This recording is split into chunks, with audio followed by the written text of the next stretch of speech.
सो बच्चे last class में हम लोग टेरिडोफाइट की बात किए थे। आज अगले पार्ट पे चलते बच्चे जिम्नोस्पर्म की बात करते हैं। एक जनरल फीचर हम लोग प्लांट के बारे में पढ़ने की कोशिश कर रहे थे, प्लांट को क्लासिफाई करने की कोशिश कर रहे थे।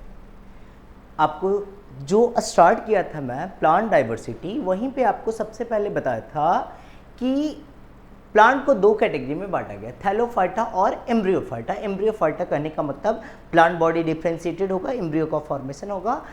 फर्दर एम्ब्रियोफाइटा को दो कैटेगरी में बांटा गया था, एट्रैकिटा और ट्रैकिटा। अगर वेस्कुलर पर सिस्टम अब्सेंट था तो इसको बोल दिए थे एट्रैकिटा, और वेस्कुलर सिस्टम प्रेजेंट था तो इसको बोल दिए थे ट्रैकिटा। ट्रैकिटा को फर्दर दो कैटेगरी में बांटा गया था, कौन कौन सा? एक को बोल देते थे स्पर्मेटोफाइटा और दूसरे को बोलते थे नॉन स्पर्मेटोफाइटा। डन। अगर स्पर्मेटोफाइटा की बात करते हैं तो जहाँ पे सीड बना होता है उसको बोल देते हैं स्पर्मेटोफाइटा, जहाँ पे सीड नहीं बना होता उसको क्या बोल देते हैं? Non Spermatophyta. तो हम स्पर्मेटोफाइटा की बात करते हैं। अगर स्पर्मेटोफाइटा की बात कीजिएगा तो क्या बताइएगा कि सीड बना हुआ है। अब सीड बना हुआ है तो कैसा सीड है सर? कवर्ड सीड है या अनकवर्ड सीड है? तो बोलिएगा सर अगर कवर्ड सीड होगा तो एंजियोस्पर्म और अनकवर्ड सीड होगा तो जिम्नोस्पर्म। तो हम जिम्नोस्पर्म की बात करते हैं। अगर जिम्नोस्पर्म की बात कीजिएगा क्या बताइएगा? सबसे फर्स्ट पॉइंट पे बताइएगा, जिम्नोज कहने का मतलब होता है नेकेड और स्पर्मी कहने का मतलब होता है सीड। वैसा प्लांट जिसमें नेकेड सीड का फॉर्मेशन होता है इसको क्या बोल देते हैं? जिम्नोस्पर्म बोल देते हैं, है ना। जिम्नोस्पर्म कहने का मतलब नेकेड सीड बोल देते हैं। Done. Gymnosperm are the plant in which the ovule are not enclosed by any ovary wall and remain exposed both after and before fertilization. अब ओवरी के वॉल से कभी ओव्यूल ढका हुआ ही नहीं था, ना फर्टिलाइजेशन के बाद ना फर्टिलाइजेशन के पहले, है ना। तो इस तरह के सीड को क्या बोल लीजिएगा? नेकेड सीड बोल लीजिएगा। खास बात आई, ना फर्टिलाइजेशन के पहले ना फर्टिलाइजेशन के बाद, तो यहाँ पे both before and after fertilization, यहाँ पे खास बातें आई बच्चे कि ये ओवरी के वॉल से जो ढका होता है कभी भी नहीं होगा, ना फर्टिलाइजेशन के पहले ना फर्टिलाइजेशन के बाद, है ना। अब एंजियोस्पर्म के कार्पेल की बात की जगह देखिए, ओवरी के अंदर ढका हुआ है क्या? ओवरी के वॉल से ढका हुआ है क्या? अगर सर जिम्नोस्पर्म का होगा तो जिम्नोस्पर्म का कैसा होगा? जिम्नोस्पर्म के ओव्यूल की बात कीजिएगा ना बच्चे, ये आपको दिख रहा है एम्ब्रियो सैक। एम्ब्रियो सैक के बाहर में आपको न्यूसेलस दिखेगा और न्यूसेलस के बाहर में इस तरह से एक इंटीग्यूमेंट लेयर ओव्यूल का कवरिंग है। ओवरी का कवरिंग आपको कभी भी यहाँ पे देखने को नहीं मिल रहा है ना। डन। इस तरह से एक्सपोज होता है तो सीड जो बनेगा वो सीड कैसा होगा? एक्सपोज सीड होगा, ना कि एंजियोस्पर्म की तरह फ्रूट के अंदर कवर्ड है।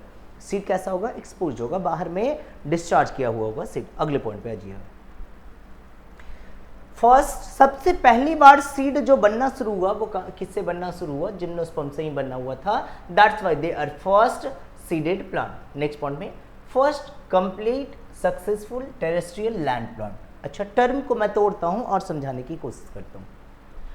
अगर मैं बात किया ब्रायोफाइटा की, तो ये ब्रायोफाइट की बात करते हैं तो लैंड पे आके रहना तो शुरू किया था लेकिन वेस्कुलर सिस्टम नहीं था।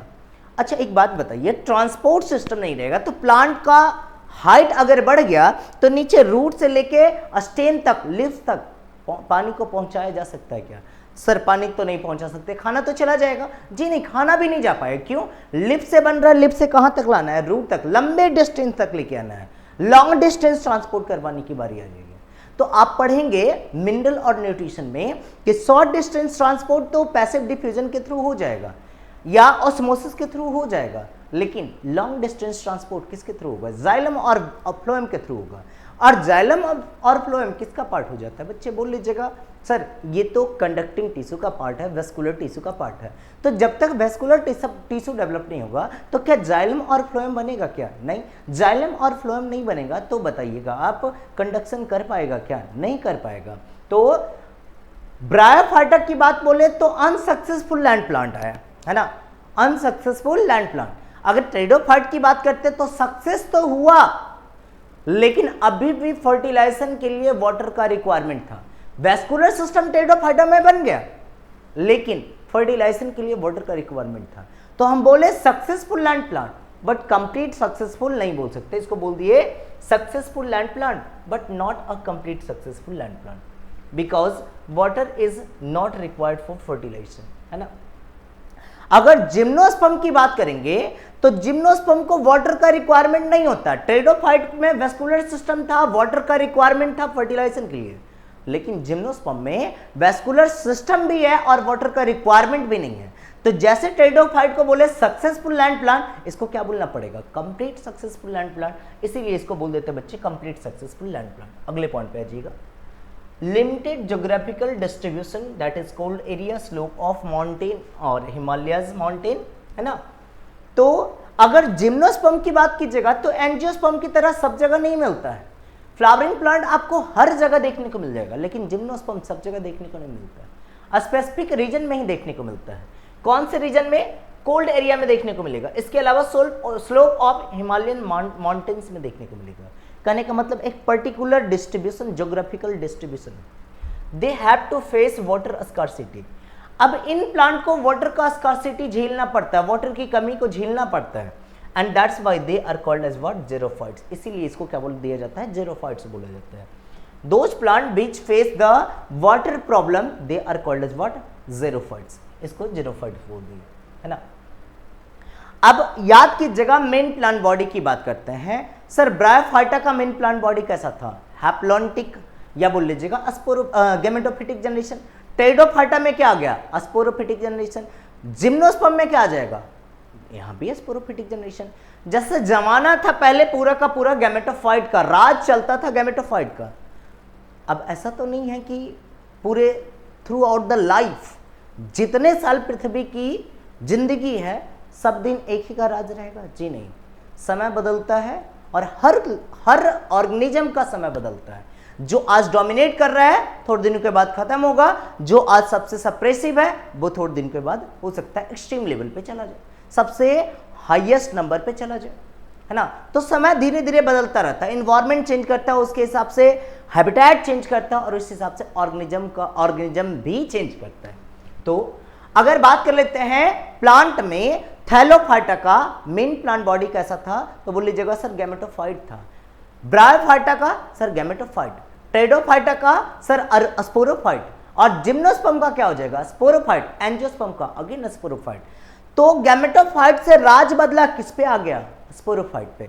जब गैमेटोफाइट का राज चल रहा था तो उस समय बताइएगा कौन भीख मांग रहा था? बोल लीजिएगा सर स्पोरोफाइट को भीख मांगना पड़ता था। इसको बोलते थे स्पोरोफाइट को डिपेंडेंट ऑन गैमेटोफाइट। भाई खाना कहां से चुरा के ले या छीन के ले या मार के ले, कहां से लेगा? गैमेटोफाइट से लेगा, है ना।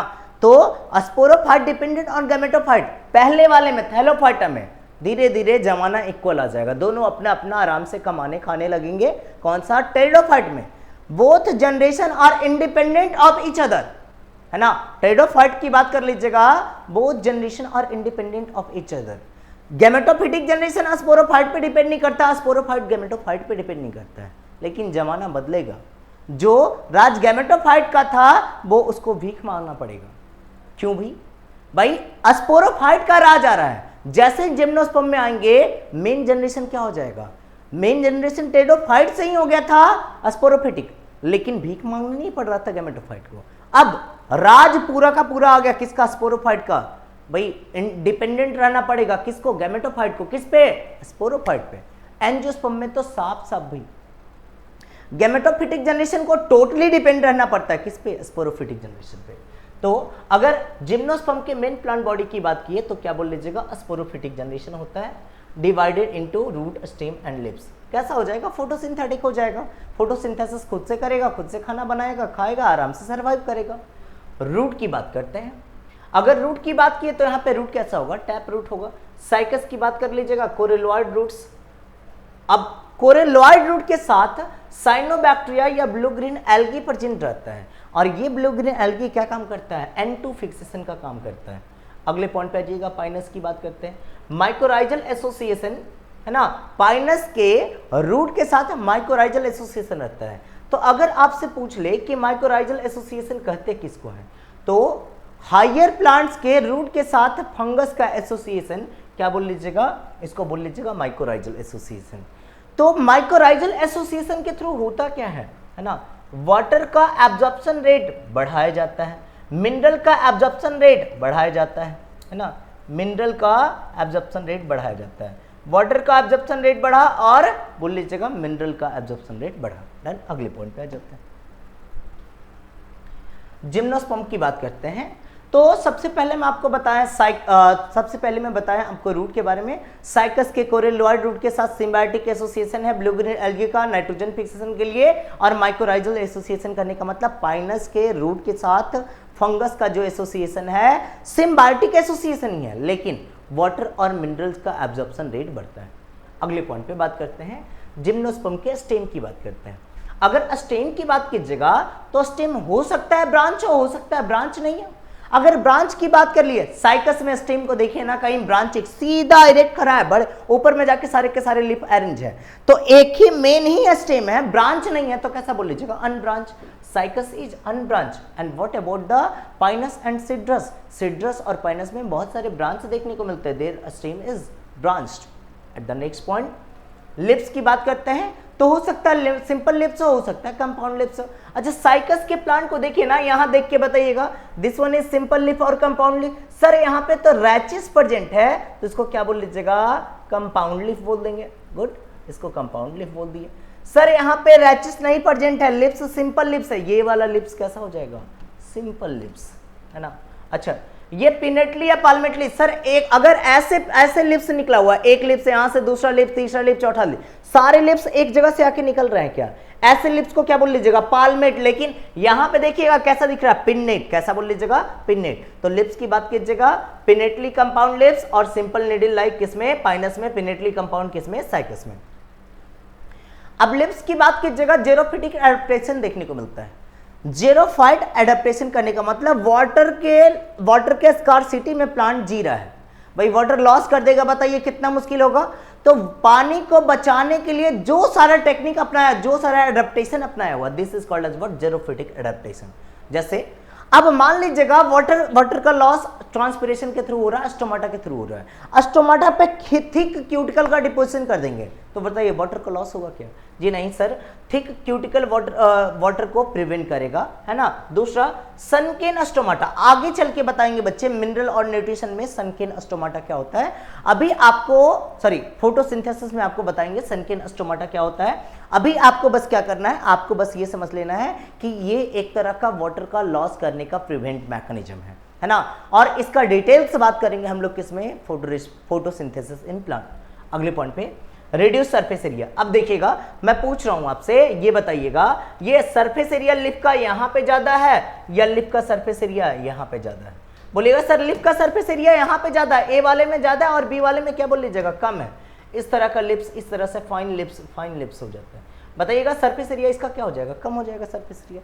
अगर सरफेस एरिया कम हो गया तो सरफेस एरिया कम हुआ क्या करेगा, वाटर के लॉस को सर यहाँ पे स्टोमाटा का नंबर ज्यादा होगा, कई सारे स्टोमाटा होंगे, कई सारे स्टोमाटा का नंबर ज्यादा है, वाटर का लॉस क्या होगा, स्टोमाटा का नंबर कम है, वाटर का लॉस क्या होगा कम होगा।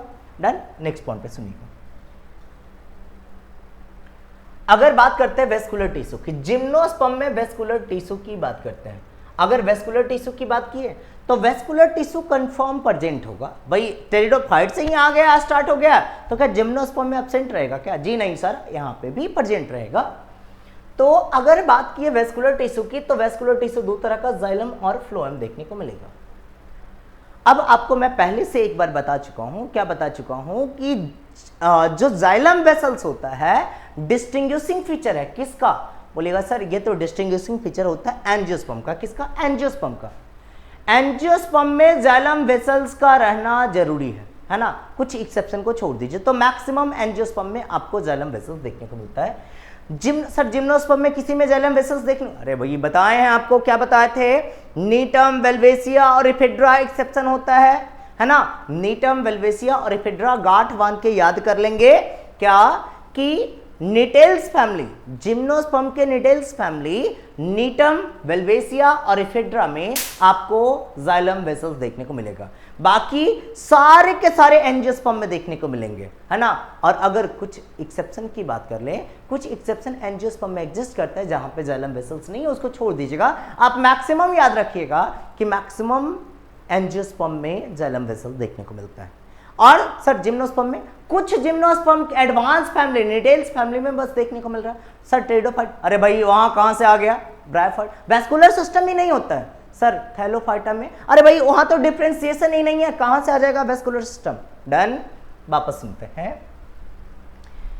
अगर बात कर लिए थे आपको नेटेल्स की, है ना, नीटम, वेल्वेसिया और इफिड्रा में जाइलम वेसल्स प्रेजेंट रहता है, बाकी सारे जिम्नोस्पर्म में जाइलम वेसल्स एब्सेंट रहेगा। Secondary growth is present, so gymnosperm are arborescent, that is woody plant, and mostly gymnosperm are in tree form, है ना। जिम्नोस्पर्म की बात कर लीजिएगा तो जिम्नोस्पर्म में सेकेंडरी ग्रोथ देखने को मिलता है। सर सेकेंडरी ग्रोथ क्या होता है? सेकेंडरी ग्रोथ कहने का मतलब अगर बात कर लीजिएगा प्लांट में वुडी नेचर ज्यादा आता गया, जिसको आप बाद में फर्नीचर के तौर पे यूज करते हैं, है ना, जिसको आप इकोनॉमिक इंपॉर्टेंस फर्नीचर के लिए यूज कर सकते हैं, they are called as what, woody, है ना। तो यहाँ पे आप बोल लीजिएगा अगर सेकेंडरी जाइलम सेकेंडरी फ्लोएम का फॉर्मेशन हो रहा है तो यहाँ पे वुडी नेचर आ जाएगा, सेकेंडरी ग्रोथ होगा तो वुडी नेचर आ जाएगा। तो most of the angiosperm are woody in nature. Exception की बात कर लीजिएगा, इफिड्रा और नेटम उला जो है इसमें सेकेंडरी ग्रोथ वुडी नेचर देखने को नहीं मिल रहा है। ठीक है, अगले पॉइंट पे आते हैं। लाइफ साइकिल ऑफ जिम्नोस्पर्म की बात करते हैं। स्टार्ट जब कभी भी लाइफ साइकिल की बारी आए ना, बोलेगा सर हम स्टार्ट वहीं से करेंगे क्या कि जहां से मेन प्लांट बॉडी है, जिस स्टेज में मेन प्लांट बॉडी है ना उसी से आपको स्टार्ट करना है। तो सबसे पहले पॉइंट से स्टार्ट कीजिएगा, the main plant body in the gymnosperm is sporophyte. अगर कोई बोल दिया स्पोरोफाइट तो हैप्लॉइड या डिप्लॉइड, सर डिप्लॉइड होगा तो स्पोरोफाइट से स्टार्ट करेंगे और डिप्लॉइड जनरेशन देखने को मिल रहा है। Most of the gymnosperm are dioecious. Maximum इसकी जिंदगी कौन से स्टेज में गई है, हैप्लॉइड स्टेज में या डिप्लॉइड? सर डिप्लॉइड में गया तभी तो डायसियस बोल रहे हैं। गुड, नेक्स्ट पॉइंट पे, male and female plant are present but Pinus is monoecious. Male and female plant are separate. Male और फीमेल प्लांट की बात कीजिएगा, अगर मेल रिप्रोडक्टिव स्ट्रक्चर और फीमेल रिप्रोडक्टिव स्ट्रक्चर अलग अलग प्लांट बॉडी पे बन रहा है तो आप क्या बोल लीजिएगा, सर इसको तो डायसियस बोलेंगे, इसको क्या बोलेंगे, डायसियस, है ना। अगर मेल और फीमेल प्लांट बॉडी अलग अलग बॉडी पे बन रहा है तो आप क्या बोल लीजिएगा, डायसियस। नेक्स्ट पॉइंट पे आ जाइएगा, अगर बात कर लेते हैं एक ही पे बन रहा है तो आप क्या बोल लीजिएगा, मोनोसियस। अगले पॉइंट पे, all the gymnosperm are heterosporous, that is two type of spore are form during the reproduction. जितने भी जिम्नोस्पर्म हैं सब कैसे हैं, हेट्रोस्पोरस हैं। सर हेट्रोस्पोरी टर्म समझ में नहीं है, अरे भाई दो तरह का स्पोर बने, एक मेगा स्पोर और दूसरा माइक्रोस्पोर, अलग अलग बन रहा है ना। अगर दोनों सेम टाइप का मॉर्फोलॉजिकल सिमिलर होता, जेनेटिकल सिमिलर होता तो आप ऐसे स्पोर को क्या बोलते हैं, सर ऐसे स्पोर को बोल देते हैं होमोस्पोरस। लेकिन एक ही तरह का दोनों स्पोर बन रहा है इसलिए, सॉरी अलग अलग तरह का दोनों स्पोर बन रहा है इसलिए क्या बोल देंगे, हेट्रोस्पोरस। तो जिम्नोस्पर्म में माइक्रोस्पोर और मेगास्पोर बनता है, that's why they are heterosporous. Two type of spore are found during the reproduction. Microspore की बात कर लीजिएगा तो मेल स्पोर की बात कर लेंगे, मेगास्पोर की बात कर लीजिएगा तो फीमेल स्पोर की बात कर लेंगे। डन, नेक्स्ट पॉइंट पे आइएगा। अब याद कीजिएगा मेन प्लांट बॉडी को क्या बोले थे, मेन प्लांट बॉडी को बोले थे स्पोरोफाइट। तो अलग अलग प्लांट बॉडी पे अलग अलग रिप्रोडक्टिव स्ट्रक्चर देखने को मिल रहा है। स्पोरोफिटिक जनरेशन, यहाँ पे भी स्पोरोफिटिक जनरेशन, ठीक है, ये भी आपका स्पोरोफिटिक जनरेशन दिख रहा है, सॉरी ये भी आपको स्पोरोफिटिक जनरेशन दिख रहा है। उसके बाद इस स्पोरोफिटिक जनरेशन पे क्या देखने को मिलेगा, फीमेल को, सॉरी मेल कोन देखने को मिलेगा। डन, सेकंड नंबर पे मेल कोन। तो यहाँ पे क्या बोल लीजिएगा, यहाँ पे जो स्पोरोफिटिक जनरेशन था उस अलग प्लांट बॉडी पे फीमेल कोन देखने को मिलेगा। और फीमेल कोन क्या है, ग्रुप ऑफ स्पोरोफिल। और अगर माइक्रोस्पोरोफिल है तो मेल कोन और मेगास्पोरोफिल है तो फीमेल कोन। यहाँ पे तीसरे नंबर पे आ जाएगा माइक्रोस्पोरोफिल, फिर क्या आ जाएगा, माइक्रोस्पोरेंजियम, क्या आ जाएगा, चौथे नंबर पे आ जाएगा माइक्रोस्पोरेंजियम, और पांचवें नंबर पे क्या आ जाएगा, माइक्रोस्पोर मदर सेल। पांचवें नंबर पे आ गया माइक्रोस्पोर मदर सेल। यहाँ पे आ जाइएगा मेगास्पोरोफिल हो गया, है ना। डन, मेगास्पोरोफिल क्या हो गया, अगले पॉइंट पे मेगास्पोरेंजियम, और यहाँ पे क्या हो गया, मेगास्पोर मदर सेल।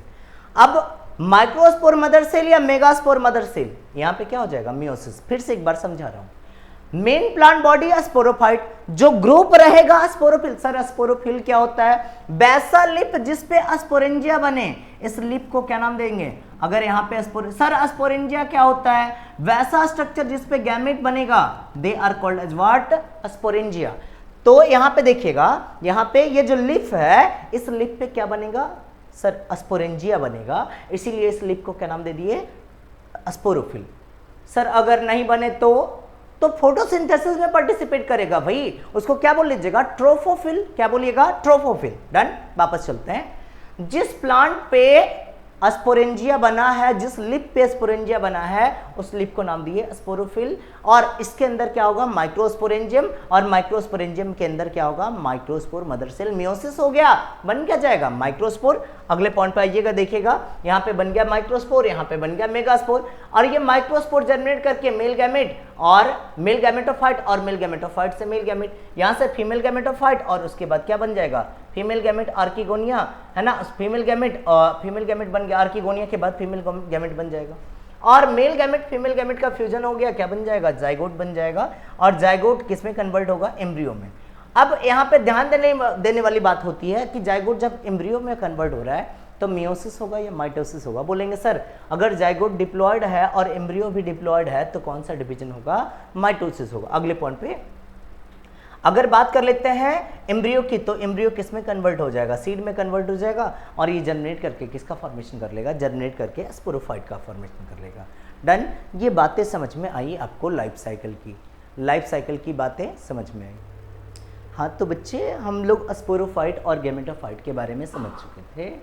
अब जिम्नोस्पर्म की स्पोरोफिटिक जनरेशन को, मेल कोन को या मेल स्पोरोफाइट को थोड़ा डिटेल्स में समझाने की कोशिश करता हूँ। जैसे अगर प्लांट है बच्चे, तो यहाँ पे प्लांट को आप क्या बोल लीजिएगा? स्पोरोफिटिक जनरेशन बोल लीजिएगा, स्पोरोफाइट दिखेगा। स्पोरोफाइट पे क्या होगा बच्चे? Male cone. अगर मेल कोन की बात कीजिएगा ना, तो मेल कोन को क्या बता दीजिएगा? ये ग्रुप ऑफ मेगास्पोरोफिल है। मैं थोड़ी देर पहले आपको यही समझा रहा था कि group of megasporophyll is called as what? Male cone, है ना? और जिस प्लांट पे अटैच रहेगा उस प्लांट को आप क्या बोल लीजिएगा? मेल स्पोरोफाइट बोल लीजिएगा। डन। अब मेल कोन मेल स्पोरोफाइट पे दिखा। अब सुनिएगा वापस, मेल कोन पे माइक्रोस्पोरोफिल होगा, तो यहाँ पे आपको माइक्रोस्पोरोफिल दिख रहा है, ये माइक्रोस्पोरोफिल दिख रहा है। और माइक्रोस्पोरोफिल पे क्या होगा? माइक्रोस्पोरेंजियम। और माइक्रोस्पोरेंजियम में आपको क्या दिखेगा? माइक्रोस्पोर मदर सेल दिखेगा। क्या दिखेगा? Microspore mother cell. Microspore mother cell में मियोसिस होगा, और मियोसिस के थ्रू क्या बन जाएगा? माइक्रोस्पोर बन जाएगा। डन। माइक्रोस्पोर जनरेट करके क्या बना लेगा? मेल गैमेटोफाइट बना लेगा। डन।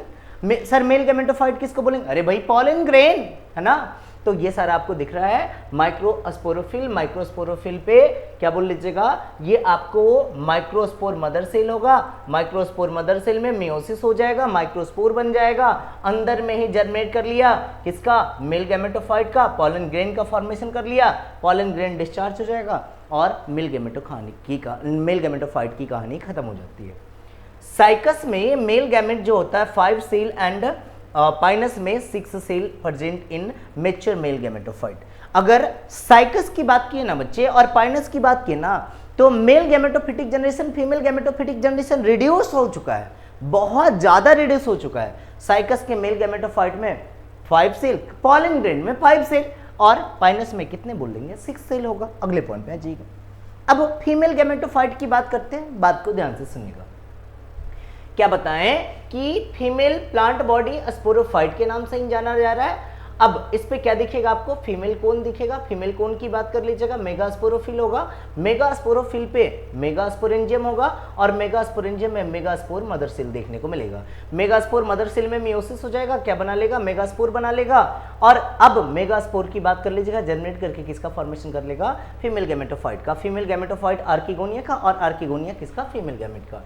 ये आपको फीमेल प्लांट दिख रहा है स्पोरोफाइट, है ना? अब यहाँ पे group of megasporophyll that is called as what? Female cone. अब फीमेल कोन पे क्या होगा? मेगास्पोरेंजियम। मेगास्पोरेंजियम में क्या होगा? मेगास्पोर मदर सेल होगा, है ना? मेगास्पोर मदर सेल की बात कर लीजिएगा, और मेगास्पोर मदर सेल में क्या हो जाएगा? मियोसिस, और मियोसिस के थ्रू क्या बन जाएगा? मेगास्पोर। आप यहाँ से चलते जाइएगा, मेगास्पोरेंजियम। मेगास्पोरेंजियम में कुछ सेल जो है न्यूसेलस के कुछ सेल मॉडिफाई हो जाते हैं, किसकी तरह काम करना शुरू कर लेगा? मेगास्पोर मदर सेल की तरह। और सर ये सारा क्या है? इंटीग्यूमेंट क्या है? जो न्यूसेलस के ऊपर कवरिंग है ना, इसको बोल देते हैं इंटीगुमेंट। डन सर, न्यूसेलस क्या है, बोल लीजिएगा mass of meristematic tissue that is called as what, nucellus.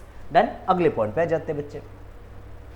उसी स्ट्रक्चर को आगे की ओर बढ़ाया गया। जो मेगास्पोर मदर सेल था उसमें मियोसिस हुआ, चार मेगास्पोर बना, इसको क्या नाम दे दिए, मेगास्पोर टेट्राड। अब सुनिएगा, न्यूसेलस में से कुछ सेल मॉडिफाई हो गए थे मेगास्पोर मदर सेल की तरह। अब 3 डी जनरेट कर गया, एक बच गया, इसको क्या बोल लीजिएगा, फंक्शनल मेगास्पोर, और 3 जो डी जनरेट कर गया, डीजनरेटिंग मेगास्पोर।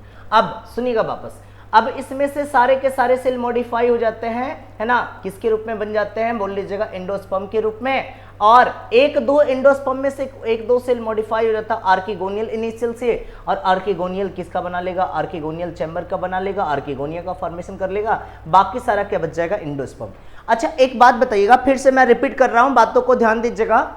न्यूसेलस में से कुछ सेल मॉडिफाई हो गया, megaspore mother cell, megaspore mother cell में क्या हो जाएगा, बोल लीजिएगा मियोसिस हो गया, 4 मेगास्पोर बन गया, 4 में से टी जनरेट कर गया, एक फंक्शनल मेगास्पोर बन गया। अब एक फंक्शनल मेगास्पोर में माइटोसिस होगा, ग्रुप ऑफ सेल बनाएगा, दैट ग्रुप ऑफ सेल में से एक दो सेल मॉडिफाई कर लेगा आर्किगोनियल इनिशियल की तरह, और बाकी सारा जो बच जाएगा किसको को बना लेगा, एंडोस्पर्म को बना लेगा। अच्छा अगर कोई आपसे पूछे, मोस्ट इंपॉर्टेंट बात ध्यान से सुनिएगा, क्या बोले कि अगर कोई आपसे पूछे कि मेगास्पोर जो जिम्नोस्पर्म में जो एंडोस्पर्म था वो हैप्लॉइड था, डिप्लॉइड था या ट्रिप्लॉइड था, बोलेंगे सर हैप्लॉइड था। क्यों, क्योंकि मेगास्पोर से बना है। मेगास्पोर कैसा है, हैप्लॉइड, डिप्लॉइड या ट्रिप्लॉइड, बोल लीजिएगा सर ये तो हैप्लॉइड है। फर्टिलाइजेशन के पहले या फर्टिलाइजेशन के बाद, अगर फर्टिलाइजेशन होता तो आप हैप्लॉइड बोल पाते क्या, डिप्लॉइड या ट्रिप्लॉइड बोलना पड़ता है। तो क्या है, फर्टिलाइजेशन के पहले बना है, कैसा स्ट्रक्चर होगा, बोल लीजिएगा हैप्लॉइड स्ट्रक्चर होगा। डन, अगले पॉइंट पे आते हैं। अब फर्टिलाइजेशन की बात हुई, जूडियोगामी होगा, फर्टिलाइजेशन के थ्रू क्या बन जाएगा, जायगोट, जायगोट से क्या बन जाएगा, एम्ब्रियो, एम्ब्रियो से क्या बन जाएगा, सीड, और सीड से क्या जनरेट करके क्या बना लेगा, ये बना लेगा स्पोरोफाइट, है ना। यहाँ पे बीच में जो गैप है माइक्रोपाइलर रीजन हो गया, और यहाँ पे जो माइक्रोपाइलर रीजन, इसी को बोल देते पॉलन चैम्बर, अंदर इंटर करेगा, फिर आ जाएगा पॉलन ग्रेन, यहाँ पे दिख रहा है, ये कवरिंग है ओव्यूल का, दैट इज कॉल्ड एज इंटीगुमेंट, और ये पॉलन ट्यूब बन रहा है, इसमें मेल गैमेट आ जाएगा, फिर आ जाएगा अब आगे न्यूसेलस है, और यहाँ पे आर्किगोनिया है, और ये बाकी सारा आर्किगोनिया फर्टिलाइजेशन के बाद ये आर्किगोनिया को जो न्यूट्रिशन प्रोवाइड करेगा, that is about the endosperm. अब सुनिएगा, आर्किगोनिया से कौन मिल गया, मेल न्यूक्लियस, किसका फॉर्मेशन कर लेगा, जाइगोट का, और ये एंडोस्पर्म क्या करेगा, डेवलपिंग जाइगोट को न्यूट्रिशन प्रोवाइड करेगा। ठीक है, this is the particular structure of seed. अब जिम्नोस्पर्म के डिवीजन की बात करते हैं। जिम्नोस्पर्म से एक क्वेश्चन इंपॉर्टेंट है, क्या एंडोस्पर्म जिम्नोस्पर्म का कैसा होगा, तो बोल लीजिएगा हैप्लॉइड होगा। फर्टिलाइजेशन के पहले बना हुआ है, फर्टिलाइजेशन के बाद, तो बोल लीजिएगा फर्टिलाइजेशन के पहले बना है। डन, फिर से वापस सुनिएगा। अब क्लासिफिकेशन की बात करते हैं, तो जिम्नोस्पर्म को दो ग्रुप में बांटा गया है, साइकेडोफाइटा और कोनिफेरोफाइटा। साइकेडोफाइटा की बात कीजिएगा, इसको क्या बोल लीजिएगा, लोअर जिम्नोस्पर्म, कोनिफेरोफाइटा को क्या बोल लीजिएगा, हायर जिम्नोस्पर्म, क्या बोल लीजिएगा, हायर जिम्नोस्पर्म, है ना। अब आगे जाइएगा, मेगाफिलस और माइक्रोफिलस विथ सर्सिनेट वर्नेशन, है ना। अगर बात कर लेते हैं यहाँ पे लिफ की, तो मेगाफिलस हो सकता है, माइक्रोफिलस हो सकता है ना, और सर्सिनेट वर्नेशन होगा। मेल गैमेट की बात कीजिएगा, मेल गैमेट कैसा होगा, मोटाइल। साइकेडोफाइटा की बात कीजिएगा, है ना, साइकेडोफाइटा को फर्दर 3 कैटेगरी में बांटा गया है, साइकेडोफिलिकेल्स, बेनेडिटेल्स और साइकिडेल्स। साइकेडोफिलिकेल्स की बात कीजिएगा ना, टेरिडोजिम्नोस्पर्मी बोला जाता है, टेरिडोस्पर्मी बोला जाता है ना। इसके सारे ग्रुप एक्सटिंक्ट हो चुके हैं, इसके बारे में हम लोग को बहुत ज्यादा नहीं पढ़ना है, लेकिन एक बात बस जाननी है कि सबसे प्रिमिटिव टाइप का जिम्नोस्पर्म कौन सा होगा, साइकेडोफिलिकेल्स। अगली बार इससे आगे जो डेवलप हुआ होगा बेनेडिटेल्स, ये भी कंप्लीटली एक्सटिंक्ट हो चुका है। एक ही ग्रुप हम लोग को कंपलसरी याद करना है, कौन सा, साइकिडेल्स, है ना। साइकिडेल्स का एक एग्जांपल हो जाता है कौन सा, साइकस। साइकस के बारे में 2-3 पॉइंट सुन लीजिएगा। साइकस के बारे में 2-3 पॉइंट क्या क्या सुनना है, सुनिएगा। साइकस की बात कीजिएगा ना, तो इसको बोला जाता है सैगोपाम, साबुदाना। जानते हैं होगा आप, साबुदाना किससे ऑब्टेन किया जाता है, सैगोपाम से ऑब्टेन किया जाता है, that's why it is called as what, sago palm. अगले साइकस से ऑब्टेन किया जाता है, that's why it is called as sago palm. फिर आ जाइएगा, इसको लिविंग फॉसिल्स भी बोल देते हैं। लिविंग फॉसिल्स कहने का मतलब पता है क्या, सारे स्पीसीज एक्सटिंक्ट हो गए, मात्र एक बचे हुए हैं, क्या बोल लीजिएगा, living fossils. Ovule, egg, male gamete and male cone are largest. Star point हो गया भाई, एग सबसे बड़ा होगा पूरे प्लांट किंगडम में, ओव्यूल सबसे बड़ा होगा पूरे प्लांट किंगडम में, मेल गैमेट सबसे बड़ा होगा पूरे प्लांट किंगडम में, मेल कोन सबसे बड़ा होगा। मेल कोन यहाँ पे आप देखेंगे साइकस का ये वाला पूरा पूरा मेल कोन दिख रहा है, और ये वाला जो आपको स्ट्रक्चर दिख रहा है मेगास्पोरोफिल दिख रहा है। फीमेल कोन नहीं बोले, फीमेल कोन तो बनता ही नहीं है ना, फीमेल कोन अब्सेंट होता है, क्या है, मेगास्पोरोफिल। आपको लिखा हुआ भी मिल जाएगा, फीमेल कोन इज अब्सेंट, यहां बोल लीजिएगा फीमेल कोन अब्सेंट है। फिर पॉइंट, नेक्स्ट पॉइंट पे, male gamete are motile multinucleated and top shaped, embryo 2 cotyledon are present. Embryo में कितने कोटिलिडॉन है, 2 कोटिलिडॉन है। अगले पॉइंट पे आइएगा बच्चे, 4 order are included in this group. कौन से ग्रुप में, साइकेडोफाइटा की कहानी खत्म हो जाती है, कोनिफेरोफाइटा की बात कर लेते हैं, जिसको हायर जिम्नोस्पर्म बोल लीजिएगा। अब सबसे पहला ग्रुप आता है हम लोग के पास जिंकोगेल्स। जिंकोगेल्स का एक एग्जांपल याद रखना है, Ginkgo biloba, and that is also a living fossils. यहाँ पे डायग्राम पे आपको ध्यान देना है, इस डायग्राम में जो मेन स्टेम है ना, इसको बोल लीजिएगा लॉन्ग शूट मेन स्टेम, और उससे उसके जो सब ब्रांचेस दिख रहे हैं ना, इसको बोल लीजिएगा ड्वार्फ शूट। अगले पॉइंट पे, Ginkgo biloba belongs to higher gymnosperm but exceptionally male gamete are motile, है ना। अब मेल गैमेट यहाँ पे मोटाइल, हर जगह पे मेल गैमेट मोटाइल नहीं होता है, यहाँ पे मेल गैमेट कैसा दिख रहा है, मोटाइल दिख रहा है। अगले पॉइंट पे जाइएगा, कॉर्डिटेल्स की बात करते हैं, कंप्लीटली एक्सटिंक्ट हो चुका है। कोनिफेरल्स की बात कीजिएगा, भरे पड़े एग्जाम्पल है यहाँ पे, पाइनस है, सिड्रस है, टेक्सस है, ऑर्कोरिया है, ऑर्केरिया, सिकोया एंड मेटासिकोया। अब इन्हीं बातों को मैं थोड़ा और एक्सप्लेन करता हूँ। पाइनस की बात कीजिएगा तो इसको टार्पेटीन ऑब्टेन किया जाता है इससे, है ना, या इसका दूसरा नाम बोल लीजिएगा चिलगोजा पाइन और चीर पाइन। साइकस के बारे में एक, पाइनस के बारे में एक और पॉइंट, पाइनस का जो पॉलन ग्रेन होता है ना, इसमें विंग्स लगे होते हैं, आराम से उड़ के एक जगह से दूसरी जगह जा सकता है, and that's why it is called as wing pollen grain. Cedrus की बात कीजिएगा, सिड्रस को बोल लीजिएगा देवदार, टेक्सस, टैक्सोल ऑब्टेन किया जाता है, टैक्सोल एंटी कैंसरस मेडिसिन है, ऑब्टेन किया जाता है टैक्सस से। ऑर्केरिया को बोल देते हैं क्रिसमस ट्री, और सिकोया को बोल देते हैं father of forest, that is about the redwood tree. सबसे लंबा प्लांट होता है, सबसे टॉलेस्ट प्लांट होता है Metasequoia, that is also a living fossils. एक लास्ट का ग्रुप बच गया बच्चे, कौन सा, निटेल्स। मैं इसके बारे में पहले आपको बता चुका हूं। जिम्नोस्पर्म का सबसे एडवांस ग्रुप कौन सा है, निटेल्स। 3 एग्जांपल आ जाता है, नीटम, वेल्वेसिया और इफिड्रा। इसमें क्या बोल लीजिएगा, जाइलम वेसल्स प्रेजेंट होगा, जाइलम वेसल्स, है ना, xylem vessels present, xylem vessels present, xylem vessels present है। एफिड्रा में जाइलम वेसल्स नहीं होता है, एफिड्रा एक्सेप्शन है बच्चे, है ना, एफिड्रा एक्सेप्शन है। तो बच्चे बात हो गई किसकी, बात हो गई यहाँ पे जिम्नोस्पर्म की।